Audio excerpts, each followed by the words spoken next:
Well, the tour is only in its 4th stop this year. I think there have been 3 previous 300 games thrown. None here this week, but Wendy Macpherson is halfway there.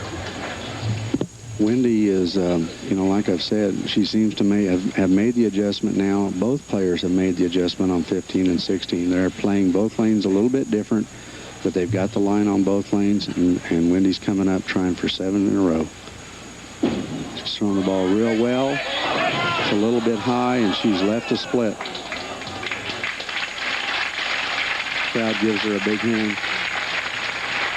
You're going to see that she's going to be just a little bit off balance this time. She lifts the ball a little bit high. It goes on about inside the 2nd arrow this time. The ball's hooking up. The 6-pin does carry the 10-pin out, but now she's got to swing this ball across and get the 6 to go slide across and get the 7. She made a heck of a try at it. So there's the opening that Patty Ann needed. And the lead is trimmed to 20 on the open frame. That's only the 2nd open frame for Wendy Macpherson in her 3 matches. The first did not hurt. This one might. Patty Ann with 4 strikes, a couple of spares, trying to pick up some ground here. The opening left her by Wendy Macpherson's open frame. Patty Ann needs to make an excellent shot here. It looks like she has. The ball sliding a little bit and does not finish.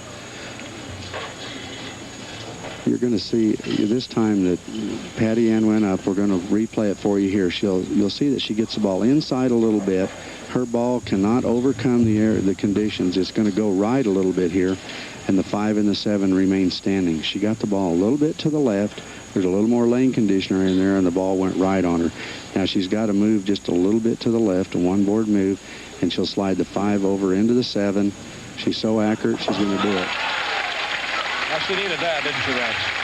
That kept her in the game. With Wendy striking like she is, she needed to make sure that she at least made some pressure, you know, some type of a pressure back onto Wendy. Wendy thought, well, I've got an open, and there's a chance that I'm going to jump out a little bit more. Patty Ann can strike here, get it back to about 24 pins, and we'll have a match.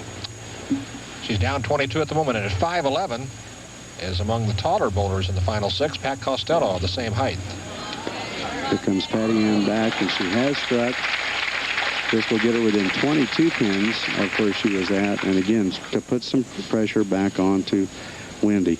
Again, Patty, she stays down this time. She gets the ball a little bit to the right area in the ball track where the ball will hook a little bit more. And again, she makes a very solid shot, and every shot she makes very solid. Wendy's had an open. Let's see how she handles it after the open. Patty Ann should have had an open, but was able to manage to make the spare on a tough shot. And we've left the 8-10.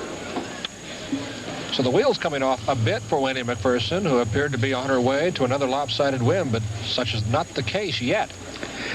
She basically does the same thing that Patty Ann did on the previous frame, is that she got the ball in a little bit to the left. The ball will not finish. The ball slid a little bit farther down the lane before it would come on the end. And again, with Wendy, as much power as she has every time she throws it, the 5 and the 7 go out, but we have what we call a pocket split, an 8-10.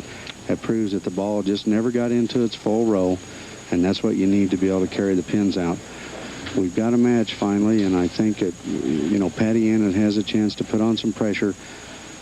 Wendy needs this shot right here to set her up for the 10th frame. Back-to-back open frames, and that big lead is chopped to 11 pins right now. Wendy, this is her best lane, and she swings the ball a little bit to the right.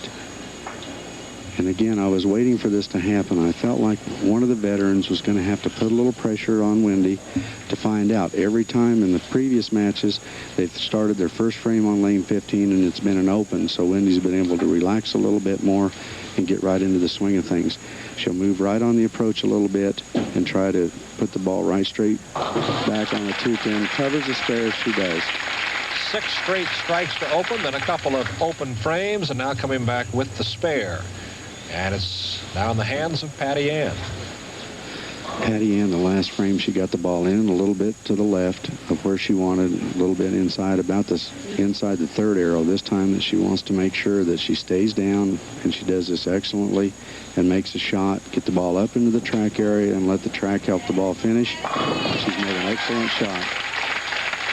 And she's within a single pin. That's quite a comeback for Patty Ann, the 31-year-old amateur from Minnesota, down by as much as 34 pins at one time.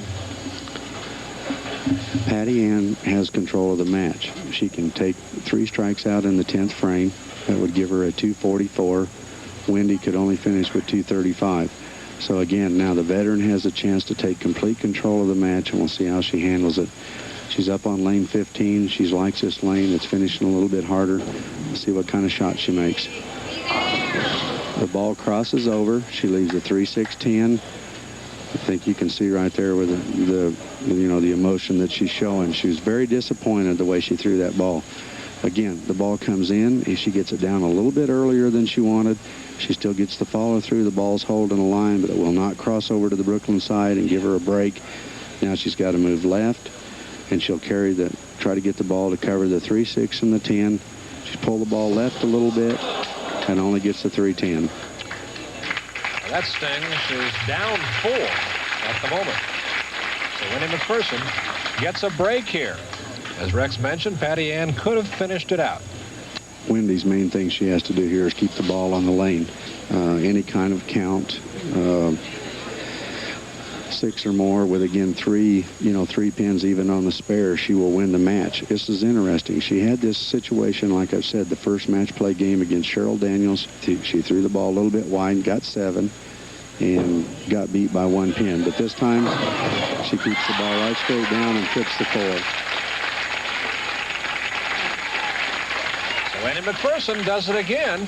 Boy, amateur or not, she has been able to do it when the more seasoned players, Patty Ann, as mentioned, is a professional at one time, was a professional at one time, but it's Wendy Macpherson, the amateur, who's getting it done here, and she'll win her 3rd consecutive match and move on to another round. Look at the determination on her face. She knew that she needed that one. She challenged the pocket, went right after it. And again, I did not think that she would try to throw the ball to the right and be safe. She challenged it, and that's what she needs to do.